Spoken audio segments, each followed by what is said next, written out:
আসসালামু আলাইকুম। কি মামা, রাগ করলা?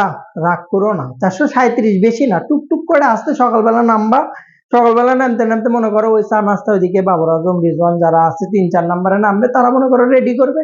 এদিকে ওপেনাররা তোমরা একটু টোকাতে থাকবা। সকাল 11টার মধ্যে 3-4টে যাওয়ার পরে বাবর আজমের মনে করো আর হচ্ছে রিজওয়ানের নাস্তাটা রেডি হয়ে যাবে।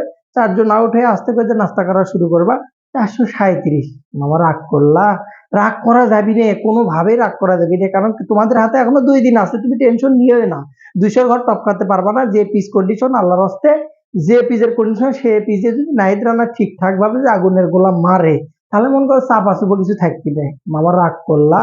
রাগ করা যাবি না, কোনোভাবেই রাগ করা যাবি না এখানে, কারণ নাহিদ রানার গতি সবসময়ের জন্য 140+, যেটা তোমার মোকাবেলা করতে হবে।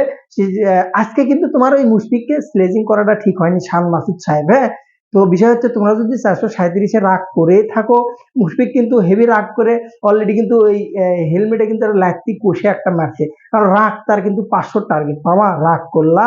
437 বেশি না, অল্পর মধ্যে কিন্তু তারা টার্গেট দিছে। মুশফিকুর যেভাবে রাগ করছিল, যে বাজে একটা বলে আউট হয়েছে, তার জন্য তার অনেক ক্ষোভ, হয়তোবা চাচ্ছিল 500 টার্গেট দেয় তোমাদের। সেদিক থেকে মুশফিকুর তোমাদের কিছু কিন্তু ডিসকাউন্ট দিছে।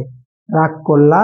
ডিসকাউন্টের বিষয় যখন চলে আসে, সেই বিষয়টা তখন এইটাই আসে যে 300-র নিচে থাকলে হয়তোবা তোমরা একটু রাগ কম করতে পার। 400-র উপরে প্লাস, কালকে চতুর্থ দিন, রাতে আরো 2 দিন হাতে তোমাদের আছে। ব্যাটিং করাটা মামা ফাইটে ছিঁড়ে বেড়া যাবে, যে পিচ কন্ডিশন, তাতে করে তারাজুল কাকাও কিন্তু ব্যাটিং শিখে গেছে, অন্তত মিরাজের চাইতে ভালো ব্যাটিং করছে। 16 বলে 51, না ভুল হলে 51 বলে 16, ঠিক আছে। তো এখানে রাগ করার কিছু নাই, ধীরে সুস্থে ঠান্ডা মাথায় খেলে 175-এ প্যাকেট হয়ে বাংলাদেশের কাছে জয় উপহার দিয়ে, হোয়াইট আর সাদা ওয়াশ, বাংলা ওয়াশ সবকিছু তোমরা হতে কিন্তু প্রস্তুত। শান মাসুদের কোনো ক্রমে কিন্তু উচিত হয় নাই মুশফিকুর রহিমকে লাড়া মারা, কারণ মামা মুশফিকুর রহিম হচ্ছে কাঁচা মরিচ, বগুড়ার মরিচ। ওই মরিচ যদি তুমি ঠিকঠাক ভাবে লাড়া মারো, তাহলে তো বাবা রাগ করেও তুমি বাঁচতে পারবা না, ও তো ছাড়বে না। আজকে মনে করো ভুল বাজে বলে আউট না হলে মামা কিন্তু আজকে ঠিকঠাক ভাবে দেখে দিত, সাপোর্টটা কিন্তু ভালো পাচ্ছিল।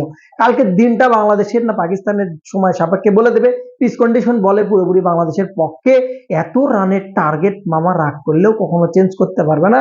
সো আমার পক্ষ থেকে আমি যেটা মনে করি, নাহিদ রানা যদি একটা সেরা স্পেল দিতে পারে, সাথে তাইজুল যদি ভালো একটা স্পেল দিতে পারে, এবং কালকে কিন্তু জ্বলে ওঠার সম্ভাবনা তাসকিনের আছে, যেটা আমি মনে করছি। ব্যক্তিগত দিক থেকে মেহেদী মিরাজের বোলিংটাও যথেষ্ট ভালো।